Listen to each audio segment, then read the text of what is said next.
بسم اللہ الرحمن الرحیم الحمد للہ رب العالمین والصلاة والسلام علی رسولہ الکریم اما بعد۔ محترم سامعین، کل 11ویں تراویح پڑھی گئی جس میں 13ویں پارے کے نصف سے 14ویں پارے کے ثلث تک تلاوت کی گئی۔ اللہ تعالیٰ ارشاد فرماتے ہیں کہ کفار پر ان کے کرتوت کی وجہ سے ایک نہ ایک آفت آتی رہتی ہے اور یہ سلسلہ تا قیامت جاری رہے گا۔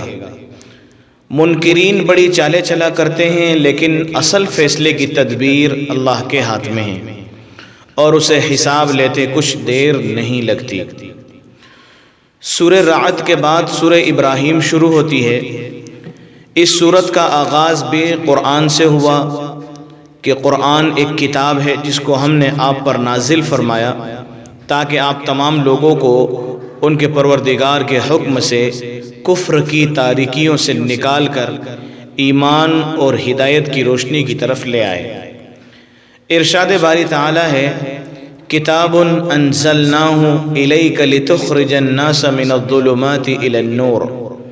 اس سورت کے آغاز میں رسالت و نبوت کی چند مزید خصوصیات بیان کی گئی ہیں اور پھر مضمون توحید بیان ہوا ہے۔ اثبات توحید کے لیے حضرت موسیٰ علیہ السلام اور حضرت ابراہیم علیہ السلام کے واقعات سے شواہد پیش کیے گئے ہیں۔ توحید کی فضیلت اور کفر اور شرک کی مذمت مثالوں کے ذریعے واضح کی گئی۔ اس صورت میں حضرت ابراہیم علیہ السلام کی دعا کا بھی ذکر ہے، ربنا انی اسکنت من ذریتی بواد غیر ذی زرع عند بیتک المحرم ربنا لیقیموا الصلاة فاجعل افئدة من الناس تہوی الیہم وارزقهم من الثمرات لعلهم یشکرون ربنا انک تعلم ما نخفی وما نعلن، جس سے دعا کے یہ آداب معلوم ہوئے کہ دعا گڑ گڑا کر کی جائے، اس کے ساتھ اللہ کی حمد بھی بیان کی جائے۔ سورہ ابراہیم کے آخری رکوع میں اہل مکہ کو پچھلی قوموں کے واقعات سے عبرت حاصل کرنے کی تلقین کی گئی ہے اور انکار اور ضد کی صورت میں قیامت کے ہولناک عذاب سے ڈرایا گیا ہے۔ اخیر میں ارشاد فرمایا گیا کہ یہ قرآن لوگوں کے لیے احکام پہنچاتا ہے تاکہ اس کے ذریعے لوگ عذاب سے ڈرائے جائیں اور لوگ اس بات کا یقین کر لیں کہ اللہ ہی معبود برحق ہے۔ اس کے بعد سورہ ہجر شروع ہوتی ہے۔ اس میں اللہ تعالیٰ نے ان لوگوں کو تنبیہ فرمائی ہے جو حضور کی دعوت دین اور اسلام کا مذاق اڑاتے تھے اور حضور پر دیوانگی کی تہمت لگاتے تھے۔ اللہ تعالیٰ ارشاد فرماتا ہے، اے منکرو، تم کو معلوم ہونا چاہیے کہ قرآن اللہ کا ذکر ہے جو اس نے اپنے نبی پر نازل فرمایا، اور یہ کہ اللہ ہی خود اس کا محافظ اور نگہبان ہے۔ چنانچہ ارشاد باری تعالی ہے، اِنَّا نَحْنُ نَزَّلْنَا الذِّكْرَ وَإِنَّا لَهُ لَحَافِظُونَ۔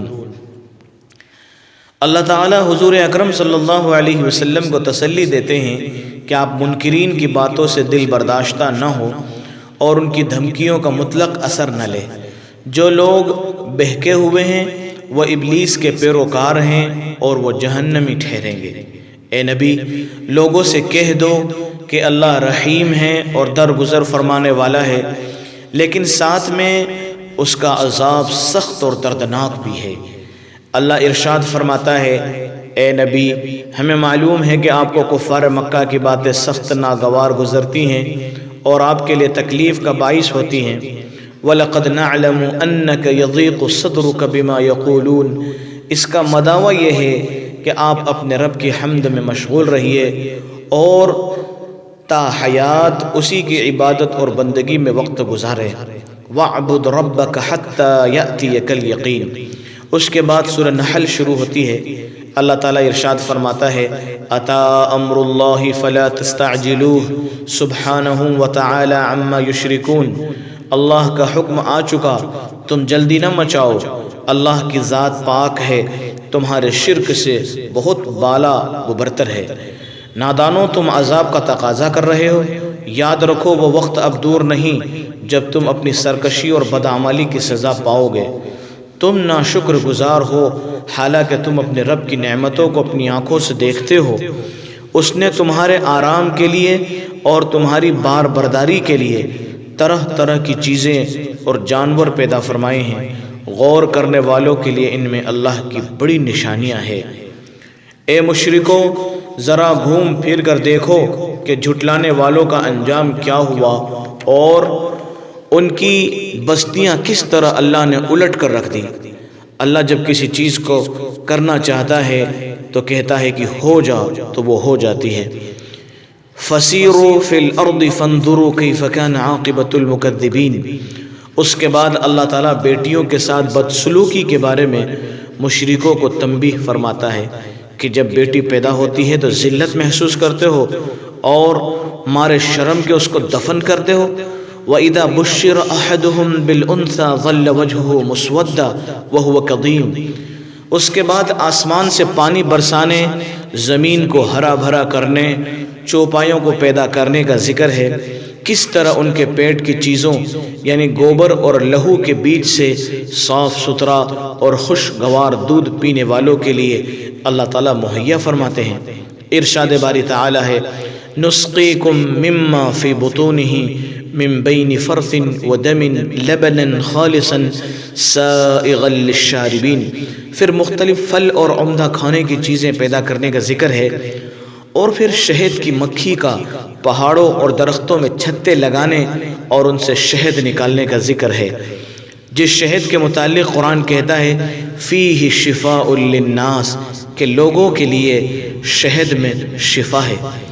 اپنی نعمتوں کے ذکر کرنے کے بعد توحید کے فطری دلائل کے ساتھ تقسیم رزق کے بارے میں فرمایا گیا کہ تم میں سے بعضوں کو بعض پر رزق کے معاملے میں فضیلت دی، اور فرمایا گیا اللہ نے تمہارے واسطے تمہاری ہی قسم سے عورتیں پیدا کی اور تم کو تمہاری عورتوں سے بیٹے اور پوتے دیے اور تمہیں کھانے کو صاف ستھری چیزیں دی۔ سو کیا جھوٹی باتیں مانتے ہو اور اللہ کے فضل کو نہیں مانتے اور پوجتے ہیں اللہ کے سوا کو، ایسوں کو جو مختار نہیں ہیں۔ جو لوگ اللہ کا انکار کر کے راہ راست سے لوگوں کو روکیں گے ان کو ان کے فساد کے سبب سخت عذاب دیا جائے گا۔ اللہ تعالیٰ ساری کائنات کو مبعوث کریں گے۔